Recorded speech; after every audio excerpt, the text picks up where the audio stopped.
Hello everyone.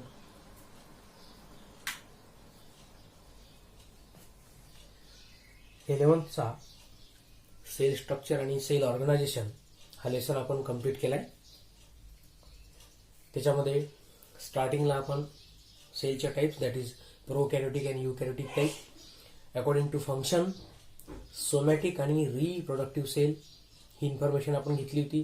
त्याच्यानंतर structure of prokaryotic cell, eukaryotic cell, त्या दोन्ही सेलमधले डिटेल्स, युकॅरियोटिकमधले ऑर्गॅनिल्स है ना, त्याचं प्रत्येकाचं स्ट्रक्चर, फंक्शन, त्याचे साईज, त्याचे शेप्स एटसेट्रा आपण सगळ्या गोष्टी क्लिअर केल्या. आणि शेवटचा टॉपिक होता आपला सायटोस्केलेटन. तर today we will focus on some questions, some objectives which were asked in the previous NEET examination. कारण मॅक्झिमम स्टुडंटचा उद्देश असा असतो का स्टेट बोर्डचा तर स्टडी करायचाच आहे, पण इन्क्लुडिंग त्यांना काही ऑब्जेक्टिव्ह एक्झाम सुद्धा द्यायचे असतात. आणि तसंही सीईटी एक्झाम ही कंपल्सरी कन्सिडर करा. कोणत्याही प्रकारची ऍडमिशन जर तुम्हाला समोर घ्यायची असेल, मग ती ऍग्रिकल्चर असो, फार्मसी असो किंवा मग मेडिकल आणि इंजिनिअरिंग, तर तुम्हाला सीईटी एक्झामिनेशनच्या थ्रू जावं लागतं.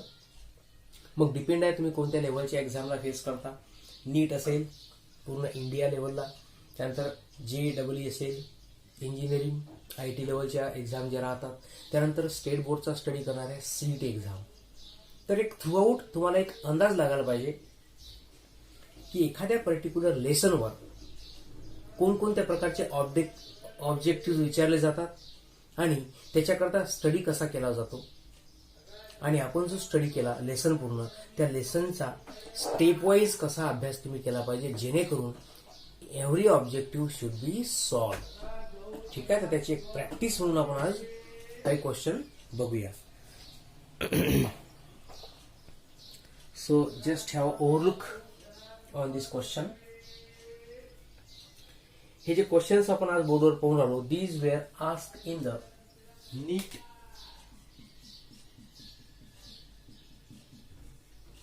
2019, म्हणजे जी लेटेस्ट एक्झामिनेशन होऊन गेली मित्रांनो, त्यामधले हे क्वेश्चन्स आहेत. आणि हे घेण्याचा उद्देश एकच आहे की सगळ्यांना माहिती आहे की NEET it is based upon the NCERT syllabus. No doubt confirm आहे NCERT सिलेबसच असणार आहे. पण हे कन्फ्युजन व्हायलाच नाही पाहिजे का बस स्टेट बोर्डचा स्टडी करायचा आहे, मला NCERTचा पण स्टडी करायचा आहे. ऍक्च्युली NCERT मध्ये स्टेट बोर्डच आहे, फक्त थोडासा 2-3% जो पार्ट आहे इट इज ऍडिशनल. आणि तिची मेथड आहे त्या पुस्तकामधली ती थोडीशी सायंटिफिक आहे, त्याच्यामुळे समजून घेण्याकरता वेळ लागेल. पण actually concept it is already described in the state board. जे नवीन आपले बुक्स निघाले आहेत स्टेट बोर्डचे, ते सगळे NCERTच्या टाईपच आहेत, जर तुम्ही एखादा लेसन मन लावून वाचला असेल तर. ठीक आहे, reading is the must. Lesson study केल्यानंतर ज्या व्यक्तीचं प्रॉपर रिडिंग असेल, line to line, word to word meaning, त्या लोकांना कोणताही ऑब्जेक्टिव्ह कठीण जाणार नाही. ठीक आहे, याची एक प्रॅक्टिस आपण आज घेऊन पाहू. नंबर 1, जो लेसन आपण आता कंप्लीट केला दॅट इज सेल. याला आपण NCERTच्या बुकनुसार cell the unit of life किंवा स्टेट बोर्डच्या नुसार आपण त्या नाव देऊ शकतो structure and organisation of the cell. काही कन्सिडर करा, त्याच्यामधले कन्सेप्ट कधी चेंज होत नसतात मित्रांनो. ओके, नाव number 1, which of the following pair of organelle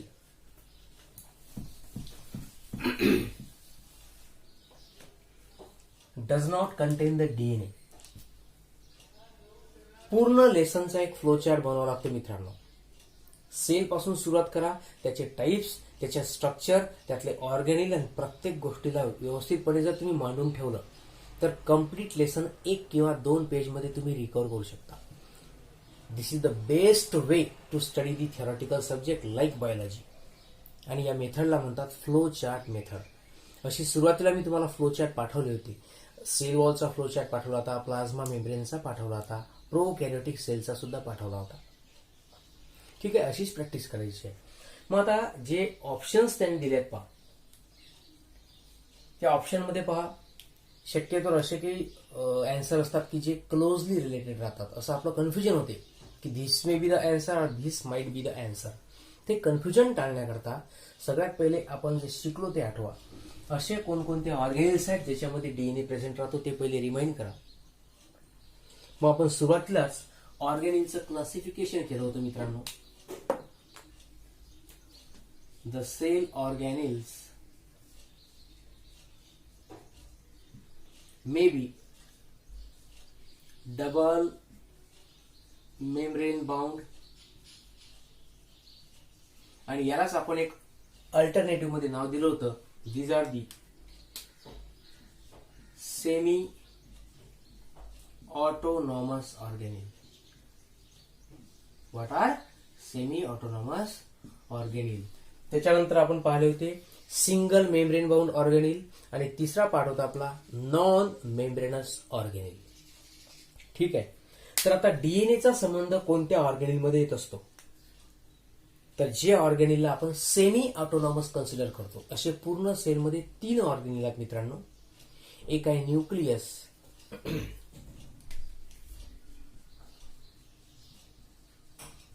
then plastid, प्लास्टिडच्या ऐवजी क्लोरोप्लास्ट जरी असलं तरी चालू शकते. म्हणजे हा क्वेश्चन झाला म्हणजे याच्यासारखा येणार नाही असं होणार नाही. किती साऱ्या व्हेरायटीचे क्वेश्चन्स तयार होऊ शकतात. क्लोरोप्लास्ट सुद्धा विचारू शकतात. And third is mitochondria. हे आहेत the organelle which are semi autonomous, म्हणजे these organelle are having DNA. Question काय केलाय, which of the following pair of organelle does not contain DNA. DNA नसणारे ऑर्गॅनिल कोणते आहेत. म्हणजे तुम्हाला सेमी ऑटोनॉमस ही माहित पाहिजे, सिंगल मेम्ब्रेन ही माहित पाहिजे, आणि नॉन मेम्ब्रेनस. मग डीएनए नसणारे कोणकोणते आहेत, लेट्स चेक. मायटोकॉन्ड्रिया आणि लायसोझोम. मायटोकॉन्ड्रिया हा सेमी ऑटोनॉमस आहे, म्हणजे याच्यामध्ये डीएनए असेल, so this is not the perfect one. Chloroplast vacuole, vacuole हा युनिट मेम्ब्रेन ऑर्गॅनिल आहे, यार डीएनए नसतो, पण क्लोरोप्लास्ट मध्ये डीएनए आहे, म्हणजे आपल्याला हे आन्सर चालत नाही. Does not contain DNA, negative type of the questions. आपला फार फोकस असतो क्वेश्चन विचारला डीएनए आहे काय, डायरेक्टली आपण आन्सर सिलेक्ट करतो कुठे कुठे कुठे मायटोकॉन्ड्रिया. परफेक्ट, हे चूक होते. इथं तरी आपण प्रॅक्टिस करून राहिलो, so we have lot of time to discuss on the question and answer both. Examination मध्ये तुम्हाला एका क्वेश्चनला 1 मिनिट मिळतं. नीट मध्ये जर 180 क्वेश्चन्स आहेत तर तुम्हाला 180 मिनिट्सच मिळतील.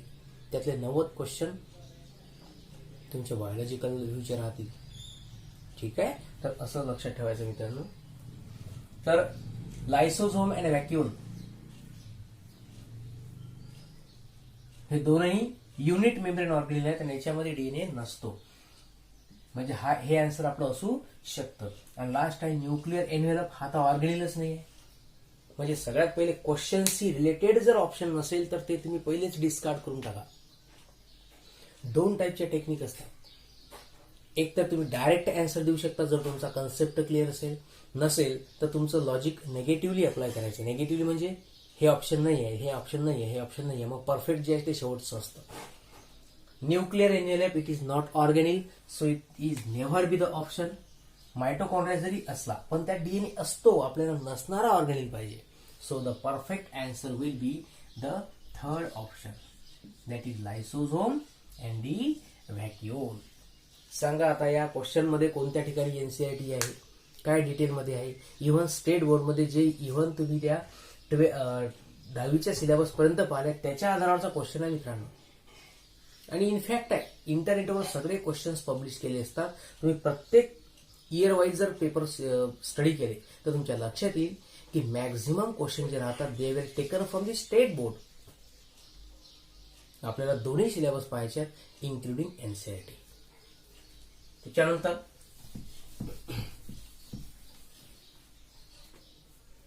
Which of the following statement is not correct. सगळे नेगेटिव्ह टाइप ऑफ क्वेश्चन्स तुम्ही समजू शकता. Lysosomes have the numerous hydrolytic enzymes. आपण लायसोझोम मध्ये पाहिलं होतं that are described as the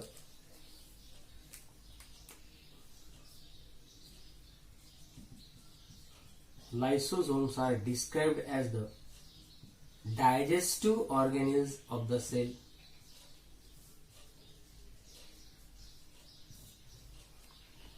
So whenever we consider the digestive organelle, it should have some sort of the enzymes for the breakdown, and that enzymes are called as hydrolytic enzyme. म्हणजे so this statement will be perfect. आपल्याला कोणतं पाहिजे? Which statement is not correct, म्हणजे तुम्हाला wrong statement ओळखायचं आहे related to दी लायसोझोम. सगळे जे टॉपिक आहेत या ठिकाणी they are related with the lysosome. Another the hydrolytic enzyme of lysosome are active under active pH. Are active under active pH. हा क्वेश्चन जो आहे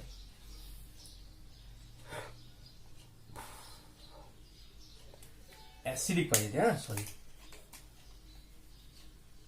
ऍसिडिक पीएच. ओके, तर ही त्याची प्रॉपर्टी आहे लायसोझोमची, का त्याच्यामधले जे एन्झाइम्स राहतात ते ऍसिडिक पीएच लाच वर्किंग करतात है ना, बिलो 7 पीएच जी असेल ते. So this is the perfect statement correct आहे, म्हणजे आपलं आन्सर हे नाही होऊ शकत. Lysosomes are the membrane bound structure, बिलकुल हे स्टेटमेंट करेक्ट आहे. Lysosomes are form by the process of packaging in the endoplasmic reticulum. Endoplasmic reticulum याला आपण शॉर्टकट मध्ये म्हणत असतो ER. याच्यामधले पॅकेजिंग होऊन लायसोझोम्स बनतात. ऍक्च्युली लायसोझोमचा कन्सेप्ट जर तुम्हाला आठवायचा असेल तर तुम्हाला एंडो मेम्ब्रेन सिस्टम माहित पाहिजे.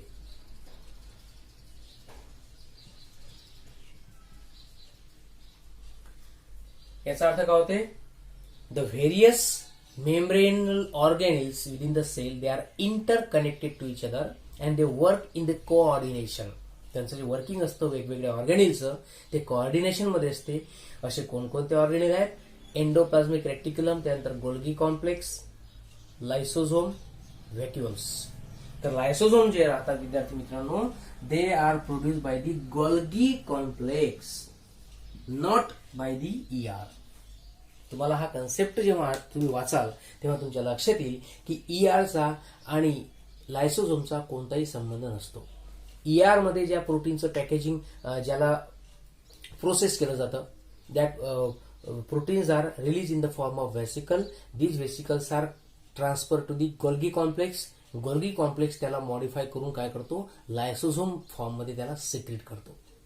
म्हणजे हे जे स्टेटमेंट आहे, ही statement is not correct and this is the answer.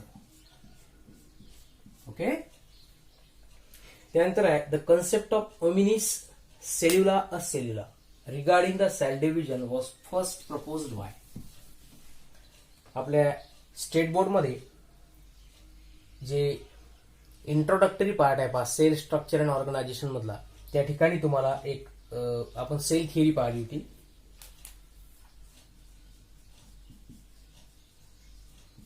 And that cell theory was given by Schleiden and श्वान.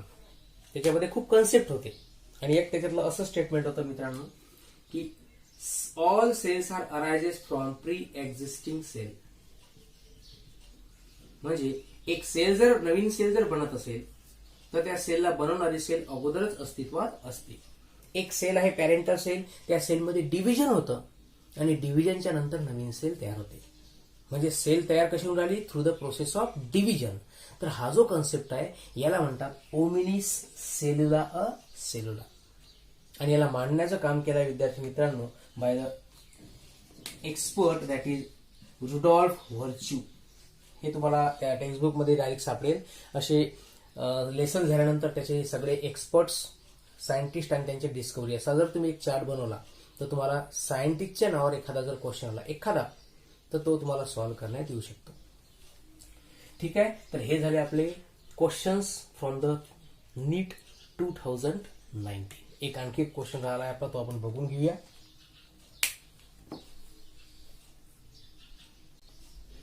एक हा एक क्वेश्चन आहे, which of the following statement regarding the mitochondria is incorrect. काय वाटतं आता पहा बरं, विचार करूया आपण. सेमी ऑटोनॉमस ऑर्गेनिल मधले हे जे दोन ऑर्गेनिल आहेत, मायटोकॉन्ड्रिया मायटोकॉन्ड्रिया आणि सेकंड आहे प्लास्टिड. हे दोन ऑर्गॅनिल बिलकुल परफेक्ट करून ठेवा, कारण या ऑर्गॅनिलचा स्टडी नुसतं सेल लेसन मध्ये नसून जेव्हा आपण फोटोसिंथेसिस आणि रेस्पिरेशन नावाचा लेसन पाहू त्याच्यामध्ये तुम्हाला डिटेल ऑर्गनचं रिपीट स्टडी राहील. त्याचं स्ट्रक्चर आहे, त्याचं फंक्शन आहे, त्यातलं इच अँड एव्हरी पार्ट, त्यातलं मेकॅनिझम सुद्धा आहे की कशा पद्धतीनं मायटोकॉन्ड्रिया एनर्जी प्रोडक्शन करते आणि क्लोरोप्लास्ट कशी फूड प्रिपरेशन करते. ओके, तर म्हणून त्याच्याशी संबंधित एक क्वेश्चन आहे पहा. मायटोकॉन्ड्रियाशी रिलेटेड तुम्हाला रॉंग स्टेटमेंट ओळखायचं आहे. Outer membrane is permeable to monomers of carbohydrate, fats and the protein. तुम्हाला सांग सर प्रत्येक ऑप्शन आमच्याकरता नवीन वाटत आहे. ऍक्च्युली एक्झामिनेशन जी राहील ती तुमची थ्रू आउट द सिलेबस, पूर्ण सिलेबस झाल्यानंतर राहते आणि वेगवेगळ्या लेसनचे शब्द मिळून ही रचना केलेली असते. पहा इथं हे जे मोनोमर आहे, कार्बोहायड्रेट, प्रोटीन आणि फॅट्स आहेत, हे शब्द तर आपले आले होते टीचिंगमध्ये, पण मोनोमर जो आहे हा तुम्हाला बायोकेमिस्ट्रीमध्ये शिकणारा मिळणार आणि तो लेसन आपला अजून राहिला कारण आपण सुरुवातच सेलपासून केली. ठीक आहे, त्याच्यामुळे इथं कन्फ्युजन तुमचं होऊ शकतं कारण हा एकच लेसन आणि त्याच्यावरचे क्वेश्चन आपण पाहून राहतो. पण जेव्हा आपला पूर्ण सिलेबस होईल आणि तेव्हा जेव्हा असे काही क्वेश्चन्स राहतील तेव्हा तू म्हणू शकता की yes we know the meaning of that monomers. आता ऍक्च्युली मोनोमर म्हणजे काय होते पहा. कार्बोहायड्रेट, फॅट्स आणि protein these are the complex component so called as polymers. मी तुम्हाला 11वीच्या लेवलला सांगून राहिलो सध्या. ऍक्च्युली पॉलिमर म्हणजे काय हे कन्सेप्ट आपण बायोमॉलिक्युल्स मध्ये डिस्कस करू. तर कॉम्प्लेक्स ऑर्गॅनिक कंपाऊंड जे राहतात त्याला कन्सिडर करायचं तुम्हाला पॉलिमर. Poly means many. ज्या पर्टिक्युलर ऑर्गॅनिक कंपाऊंड मध्ये एकापेक्षा जास्त कंपोनंट्स केमिकलचं ऍग्रिगेशन असेल त्याला आपण पॉलिमर्स म्हणतो. मग कसे तयार होतील? These are made up of, हे कॉम्प्लेक्स आहेत तर हे कशापासून तयार होतील? सिम्पलर. आणि सिंपल कंपाऊंडला आपण नाव देत असतो मोनोमर्स. काय म्हणायचं आहे? मोनोमर. असं समजा मोनोमर म्हणजे सिंगल युनिट आणि याच्यापासून तयार होणारे जे कॉम्प्लेक्स युनिट्स राहतात त्याला म्हणायचं आहे पॉलिमर. मोनोमर म्हणजे सिंगल आणि पॉलिमर म्हणजे त्याचा कॉम्प्लेक्स. कार्बोहायड्रेट हा जर कॉम्प्लेक्स आहे तर याला बनवणारा शुगर त्याचा मोनोमर झाला. फॅट याला बनवणारे फॅटी ऍसिड्स असतात. प्रोटीनला बनवणारे अमिनो ऍसिड. सेलमध्ये असणारे जे की कंपोनंट्स आहेत न्यूट्रिएंट ते सगळे या 3 कंपोनंटचे काय मोनोमर आहेत. तर आउटर मेम्ब्रेन जी आहे मायटोकॉन्ड्रियाची इट इज परमिएबल आणि आपण पाहिलाय की मायटोकॉन्ड्रियाच्या ज्या 2 मेम्ब्रेन असतात आउटर आणि इनर मेम्ब्रेन, त्यातली आउटर मेम्ब्रेन ही फ्रीली परमिएबल असते आणि जी इनर मेम्ब्रेन आहे इट इज सेलेक्टिव्हली परमिएबल. म्हणजे हे जे स्टेटमेंट आहे परफेक्टच आहे, इट इज परमिएबल. म्हणून हे आपला आन्सर होणार नाही. Enzymes of ETS, electron transport.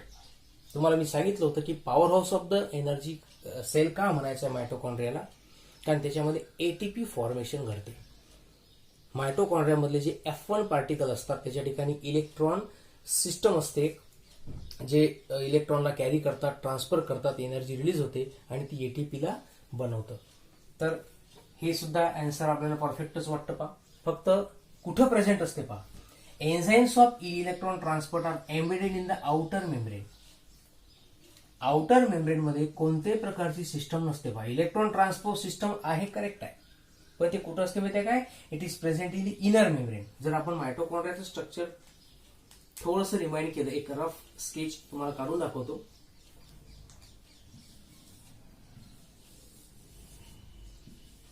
हा असा आपण एक मायटोकॉन्ड्रिया बघितला होता. आउटर मेम्ब्रेन असेल तर it is freely permeable, continuous असतं आणि जी इनर मेम्ब्रेन आहे it is showing the folding आणि या फोल्डिंग मध्ये असतात मित्रांनो F1 पार्टिकल आणि याच्यामध्येच असतात इलेक्ट्रॉन ट्रान्सपोर्ट सिस्टम आणि म्हणून आपण त्याला ऑक्सिझोम सुद्धा नाव दिलं होतं. कोणत्या मेम्ब्रेन मध्ये प्रेझेंट आहे? इनर मेम्ब्रेन मध्ये. इथं काय म्हणलेलं आहे? Enzymes of electron transport are embedded in the outer membrane. म्हणजे हे जे स्टेटमेंट आहे हे काय रॉंग आहे आणि आपल्याला रॉंग स्टेटमेंटच पाहायचं आहे. So this is our answer. Inner membrane is convoluted with infolding. Inner membrane ही आतमध्ये अशी फोल्डिंग दाखवत आहे ही, म्हणजे हे स्टेटमेंट करेक्ट आहे. त्या फोल्डिंगला आपण क्रिस्टी नाव दिलं होतं. मायटोकॉन्ड्रियल मॅट्रिक्स म्हणजे आतमध्ये जे लिक्विड पोर्शन असेल it content the single circular DNA and ribosome. बिलकुल मायटोकॉन्ड्रियामध्ये DNA आणि रायबोझोम असतात म्हणून तर त्याला सेमी ऑटोनॉमस म्हणतो. म्हणजे हे सुद्धा वाक्य परफेक्ट आहे, हे सुद्धा परफेक्ट आहे, पहिलं सुद्धा परफेक्ट आहे. So the answer it is second one, that is related to the outer membrane. तर अशा टाईपचे क्वेश्चन्स मित्रांनो तुम्हाला येतात आणि याची आपल्याला प्रॅक्टिस करायला पाहिजे. ओके, पहा त्याच्यानंतर काही क्वेश्चन्स आपण पाहून आलो फ्रॉम द नीट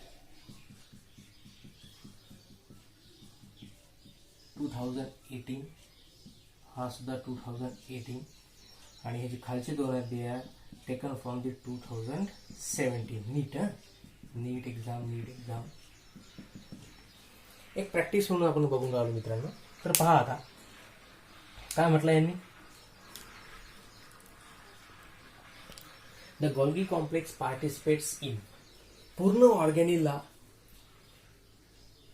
पहा, name of the organelle, discovery, size, shape, त्यानंतर फंक्शन, असा एक पूर्ण फ्लोचार्ट बनवला का. ऑर्गॅनिल तुमचे 2 पार्ट होऊ शकतात, नेम ऑफ द ऑर्गॅनिल आणि राईट साईडला त्याचं नेम ऑफ द फंक्शन. झाला एक टॉपिक प्रिपेअर. त्यानंतर नेम ऑफ ऑर्गॅनिल, डिस्कवर म्हणजे नेम ऑफ द बायोलॉजिस्ट, झाला तुमचा दुसरा चार्ट. असे टॉपिक वाईज जर तुम्ही चार्ट बनवत गेले तर एवढी कन्सेप्ट विल बी क्लिअर. आता गोल्गी कॉम्प्लेक्सचं फंक्शन काय असतं, मेनली आपण पाहिलं आहे secretion, storage, packaging of the materials, बरोबर आहे, फॉर्मेशन ऑफ द लायसोझोम. एवढे सारे फंक्शन्स आपण पाहिले होते. आता यातलं कोणतं फंक्शन तुम्हाला परफेक्ट वाटते? Fatty acid breakdown. Golgi complex कोणतेही मटेरियलला ब्रेकडाऊन करत नाही. Formation of secretory vesicles, yes, secretion and storage हे गोल्गी कॉम्प्लेक्सचं फंक्शन आहे, बरोबर आहे. ऍक्टिव्हेशन ऑफ अमिनो ऍसिड, ते एटीपीशी रिलेटेड काम आहे. प्रेस्पिरेशन इन बॅक्टेरिया, बॅक्टेरियामध्ये गोल्गी कॉम्प्लेक्स नसतोच. So your answer will be second one, formation of secretory vesicle. आणि या व्हेसिकलचंच रूपांतर समोर जाऊन प्रायमरी लायसोझोम्स मध्ये होत असते. ठीक आहे, आपण बघितलं आहे गोल्गी कॉम्प्लेक्स मध्ये. त्यानंतर which of the following is true for nucleolus. बरेच जण या ठिकाणी कन्फ्यूज होतात. न्यूक्लियस वेगळा, न्यूक्लिओलस वेगळा. न्यूक्लियस म्हणजे काय, तर it is the controlling centre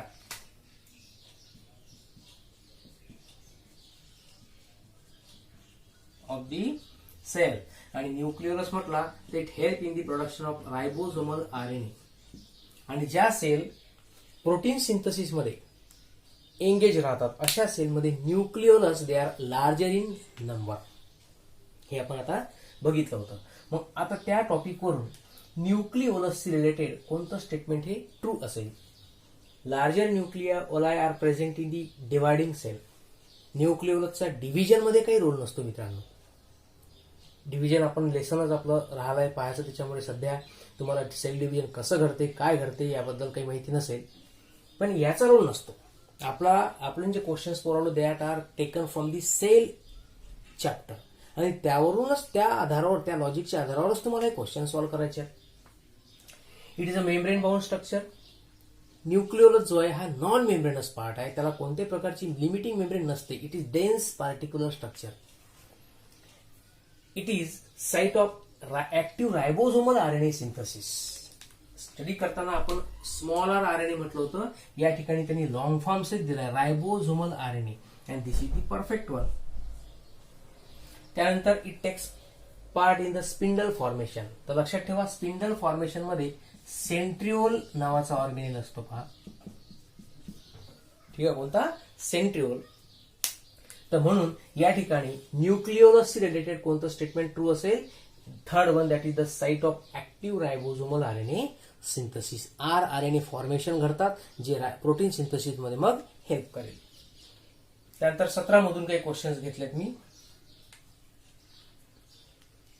Which of the following component provide sticky character to the bacterial cell?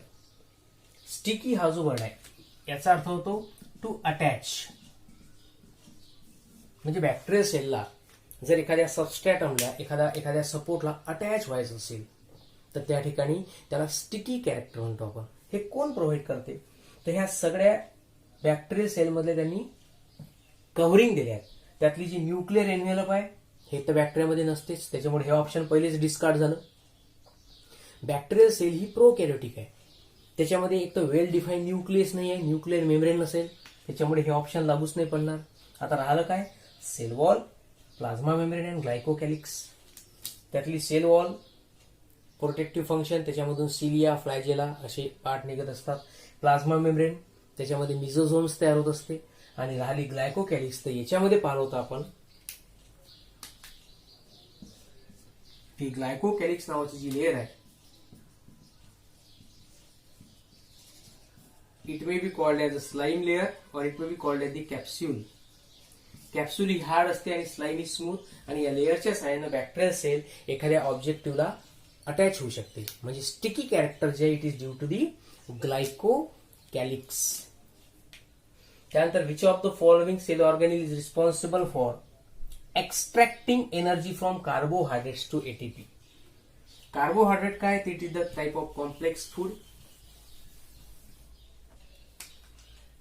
Carbohydrates